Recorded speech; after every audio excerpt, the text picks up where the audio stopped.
Hozir masalan bitta yangi smartfonni ko'rsatsam, uni ko'rinishiga qarab turib flagman model deb o'ylaysizlar. Va bu bizda Samsungdan Galaxy A27 5G modeli. Men hozirlarga ushbu smartfonimizni ochib ko'rsataman va bizda bugun Samsungdan Galaxy A27 5G modelini mana shunaqa qora black rangi va bizda 6G 128 GB lik smartfon qo'limda turibdi. Va bu bilan sizlarni qisqacha tanishtirib o'taman. Do'stlar, bizda ushbu smartfonimizni ko'rishingiz mumkin, dizayni juda ham minimalistik qilib ishlangan, yupqa va qo'lda ushlaganingizda juda ham chiroyli minimalistik ko'rinadi.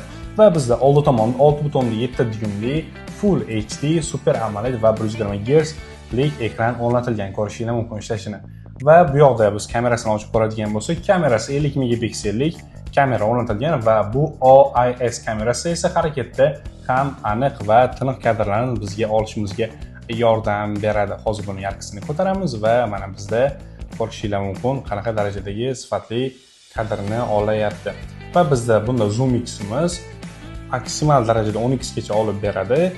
Rasm holatiga o'tganda va agar video holatiga olib o'tadigan bo'lsak, video holatida ushbu zoom x'imiz ham 10x ni qo'llab-quvvatlaydi. Ushbu smartfonimiz Snapdragon 6 Gen 3 protsessor bilan jihozlangan va o'yinlar o'ynashingiz, ijtimoiy tarmoqlar ko'rishingiz uchun ushbu smartfonimizning protsessori yetarli.